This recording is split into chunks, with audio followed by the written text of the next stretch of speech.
Your turquoise swellsuit's quality, mate. Your turquoise swellsuit's quality, mate. So, the Seekers seem to be the perennial Decepticon goon, huh? Just like stormtroopers in Star Wars or drunk white women in gay bars, the Seekers seem set on ruining everybody's night. There's been a veritable rainbow of them, sporting all the colours of the pride flag. From the A-listers like Starscream, Thundercracker, and Skywarp, the Coneheads, Thrust, Dirge, and Ramjet, through to the myriad of progressively lesser known repaints, the Seekers are prolific amongst the Decepticon ranks. I'm sure that's because of the ruthless battle efficiency of this body type, and not because Hasbro ran out of Diaclone toys to resell and couldn't be bothered to design any more unique Decepticons. Diaclone! Anyway, due to Hasbro's laziness, the Seekers are here to stay. Who could forget such unique characters like Starscream? Ah, he's such a snivelling rat. He's amazing, isn't he? What about Thundercracker? Yeah, he was. What about Skywarp? He could teleport, and the Coneheads had pointy heads, huh? Mind the Coneheads with Dan Aykroyd. What have you done to your cone? Apart from my boy Starscream, the rest of the Seekers were quite generic, weren't they? But since they're in the cartoon, you need to get them, don't you? You're totally going to buy 20 of the same toy to complete your collection, aren't you, you absolute plum? I've decided to complete my Seeker team by getting toys from different lines. I fucking hate having to buy the same thing over and over unless it's a packet of 20 snouts, bottles of full fat Coke, or the same Christmas presents I've got my parents for the last 10 years. So today, let's have a look at a few Seekers from the last 40 years of the franchise and decide which one your wife's going to divorce you over when you buy them in all the colours offered in a bag of Skittles. Let's start at the very beginning. Well, kind of. This is Transformers the movie Skywarp, a reissue of his original toy in animation accurate colours. He's pretty special, huh?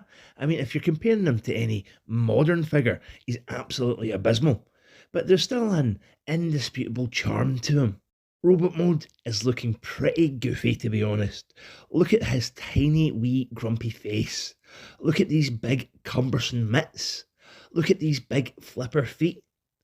You do need to remember that this mould is 40 years old, being first released as a snappily titled Jet Plane F-15 Robo by Takara in the Diaclone line. Being 41 myself and having grown up in Clydebank, I definitely know a few 40-year-olds who look way worse than this. No, Gemma, alcoholism, sausage suppers, and pushing 22 kids out of your knackered vagina has not worked wonders for your complexion. There's still a lot to appreciate with Skywarp here. I love the colour palette of the transparent orange cockpit, this fetching lilac, light greys and deep blacks. His null rays are also pretty sweet, just like from the golden age when no one cared about safety in child's toys. These actually fire out at a wee pace, so just be careful you don't take your eye out with one of these. Transformation on Skywarp is a very simple process. I do like how his arms fold back to make the top of the jet. You do have to take his hands off to do this, but did you know that they can clip onto the back of his null rays? Has that always been a thing? I definitely didn't know this in the 80s, as all my Seekers very quickly looked like they'd been caught stealing in one of the less progressive Middle Eastern countries.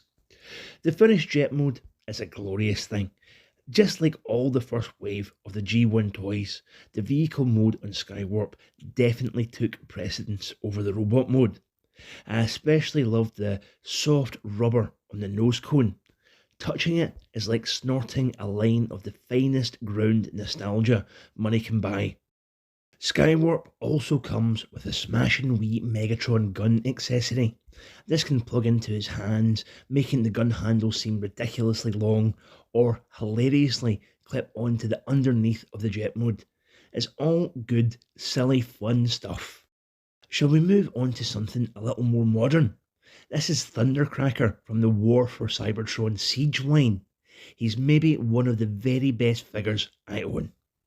Robot mode is just spot on. From all angles, Thundercracker just nails it. There's very little vehicle kibble on show, and all the details you'd expect in the classic Seeker are represented very well. Look at this shit-eating grin on his glorious head sculpt. It's like he knows he's better than you, because you're an old, fat has-been with high blood pressure going through a midlife crisis. You're not wrong, but fuck you, wee man. Articulation on Thundercracker is some of the best I've seen. Along with all the usual stuff you'd expect, he also has a waist swivel, a truly unique feature amongst his Seeker brethren. Just you wait, I'm going to tear you all a new one in a bit. The only unfortunate thing about Thundercracker is that he's covered in battle damage. It's a bit pish. Unlike Astro Train, the splotches of grey look like they've just been thrown on in a haphazard manner. It just looks messy and detracts from Thundercracker's otherwise clean look. It looks like he's been taken out Ravage for a walk in a muddy field.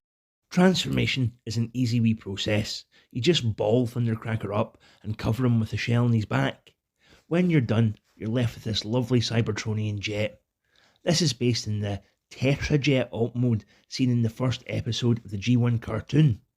This was truly a mental design, being all angular with sharp edges. Thundercracker's alt mode captures the essence of that 80s cocaine-fueled fever dream, whilst being something unique on its own. It's a great wee thing.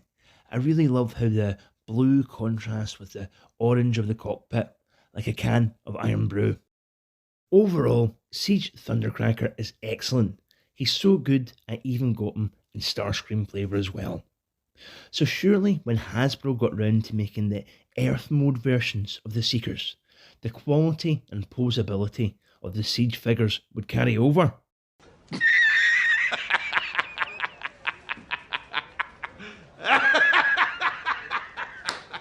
One of my first reviews was for Studio Series 86 Starscream, and I wasn't too thrilled with them. The Earthrise Seeker mould is serviceable, but geez, it's a noticeable downgrade from Siege. I've got this mould a few times now, and I'm never impressed. There's so many gappy bits, the pant flap is lazy design, and there's no waist swivel. Even the arms, which use a similar design to the Siege mould, are a downgrade.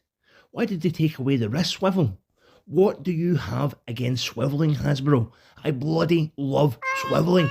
At least the cone heads have their wings integrated into the design of the robot. Starscreams just fall off all the time. Pish. The most egregious thing on this mould is the nose cone just hanging off the back. Pish. There must be a better way to store this. Look at Legacy G-Axis or Kingdom Cyclonus. They both had really great and inventive ways of hiding their nose cone shame. That being said, transformation in the Earthrise Seekers is a fun and simple process, like the pleasure you get from lying down after a long day and cupping your own balls. When you're done, you're left with a very nice alt mode. These jets do look pretty fucking sweet. The cone heads also manage to look quite different with their wing setup. It's all good stuff. Big shout out to G2 Ramjet's alt mode. It looks amazing in these colours.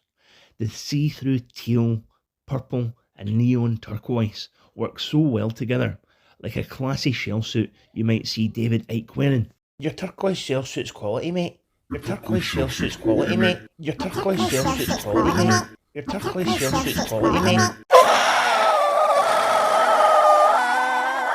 Oh, should we have a quick look at this wee core class lad while we're at this?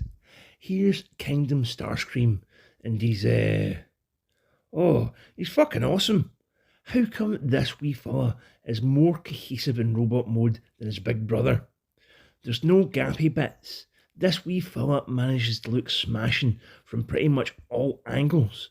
Even the nose cone integrates into his back better. All this guy is missing is a wee red pant flap, and then he just shit all over the bigger Earthrise. Even his wings stay on during transformation. Would you look at this jet as well?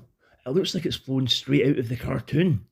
Underneath is admittedly a riot, but so is every seeker. How does this cost less than a third of what the Earthrise mould does?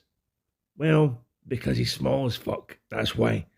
If Hasbro was to upscale this and add a wee bit more finesse and articulation, I'd buy the shit out of this and throw my Earthrise Seekers right in the bin.